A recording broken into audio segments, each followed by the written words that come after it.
Вітаю, друзі. Ну що, здається, Володимир Олександрович хоче знову показати чергову серію своєї могутності, незламності і великої переможності. Бо саме це ми зараз і спостерігаємо. І це, мабуть, найсмішніше, що я бачу за останній час. Зеленський домовляється про дизель на Близькому Сході. Україна обмінює експертну допомогу щодо захисту від іранських безпілотників на поставки дизеля. Звучить дуже красиво і дуже ефектно. Може, навіть комусь це можна продати. Є невеликі нюанси. А про прохід через Ормузьку протоку він теж домовиться, бо вона заблокована. А без цього дизель в Україну не потрапить. Хоча коли такі дрібниці хвилювали нашого шоумена, який живе піаром та якому головне щось заявити, а не зробити. Ну ж пам'ятаємо, 3000 ракет до кінця 25-го року. Буде блекаут в Москві, якщо буде блекаут в Києві. Ну і як? Все сталося? Навпаки. Але зараз знову гучна заява, і вона мене відверто дивує. Ну йому хтось міг пояснити, що відбувається. Хоча є нюанси. Зараз я про них розкажу. Але оцю заяву «я домовився за дизель», а за Ормузьку протоку не домовився. Нагадує, як в тому старому радянському анекдоті, коли, пам'ятаєте, стоїть грузин поруч з розбитою новою чорною Волгою і з досадою каже: все купив. Машину купив, права купив, а як їздити не купив. Тут так само. Все, домовився, про Ормузьку протоку щось забув. У Зеленського зараз така ж сама ситуація. Взагалі те, що всі дії Зеленського можна описати анекдотами, це теж багато про що говорить і не на користь нашого Володимира Олександровича.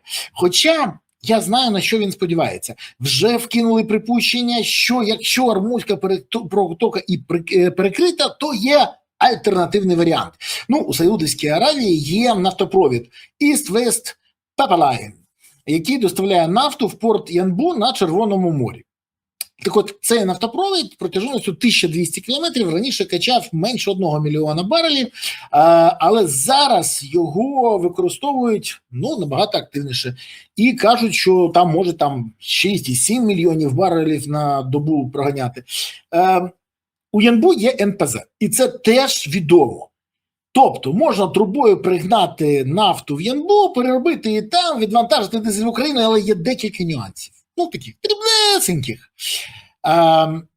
Справа у тому, що це спрацювало, мабуть, якщо, як і ті самі, пам'ятаєте, 30 безпекових угод, яких теж Зеленський їздив, зі всіма підписував і гарантував, що вони дадуть Україні безпеку, як ніщо інше. Особливо з Албанією і Ліхтенштейном. Це найпотужніші були безпеки, але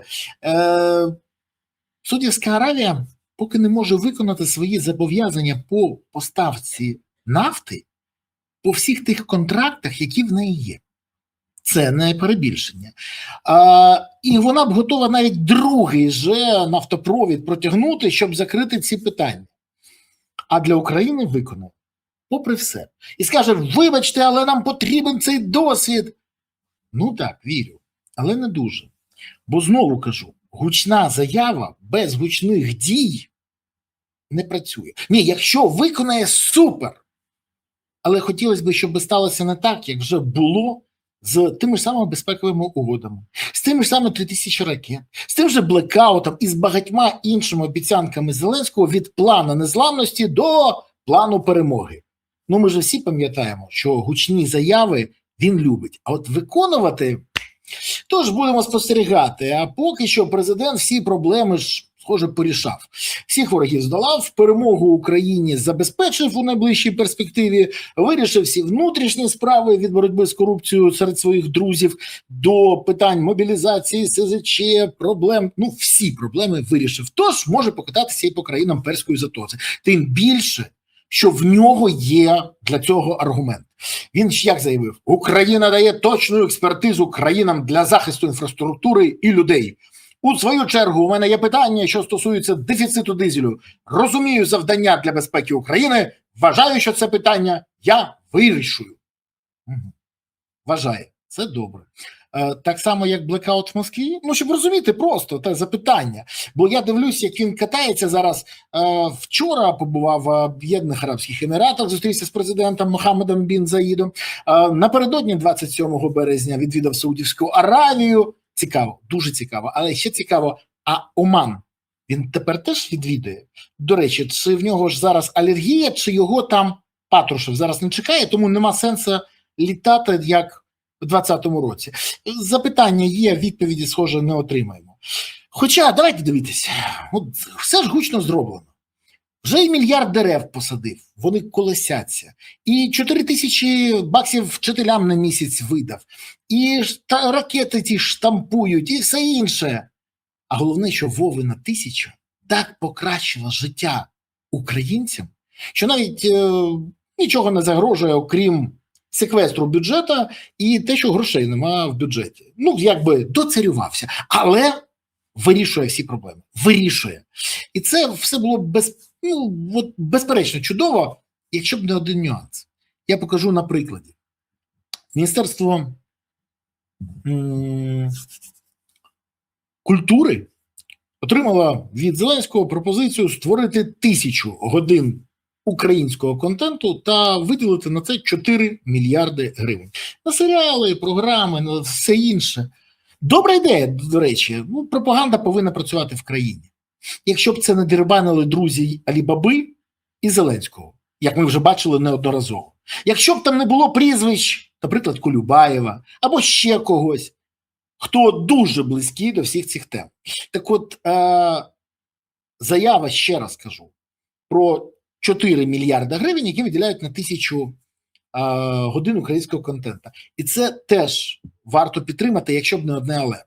Міністерство оборони України з початку 26-го року не уклало жодного контракту на постачання бронетехніки для ЗСУ через брак коштів. Висновки? Висновки робіть самостійно. 4 ярда на кіношні теми для друзів Зеленського і Алібаби є, а на бронетехніку нема. Цікаво? Особливо цікаво про пріоритети.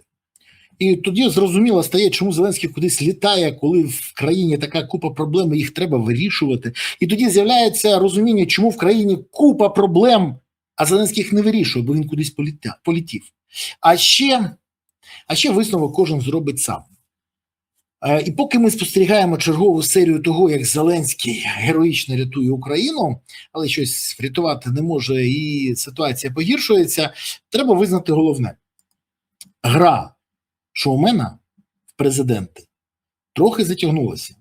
Він повинен все-таки згадати, що він ще й президент по факту і виконувати свої обов'язки. Хоча це йому важко дається. Важко. До речі, можна почати по принципу Лі Куан Ю. Пам'ятаєте, про посадити трьох своїх друзів? Ну, це щоб здолати корупцію. Там щось з друзями, правда, біда. Підозри в корупції величезна кількість вже отримала, а от з посадками щось не стикується. Подивимось, що буде далі. А поки Володимир Олександрович діє так, щоб як в анекдотах. І дуже сумних анекдотах. На жаль. Дякую, що дивилися, дякую, що підписалися, дякую, що поставили вподобайку. До речі, напишіть свою думку, от як ви вважаєте, він зможе забезпечити зараз через країни Перської затоки Україну дізелем? Чи все буде як з 3000 ракет і блекаутом в Москві, і не тільки з ними? Пишіть в коментарях, підписуйтесь, поширіть відео і поставте вподобайки. Це все важливо, але надважливо підтримувати Збройні Сили України, бо це єдина сила, яка справді гарантує, що у України є майбутнє. ЗСУ. Донатьте на ЗСУ. Приєднуйтесь до ЗСУ. Допомагайте ЗСУ. От тоді справді все буде Україна. Дякую вам. Па-па.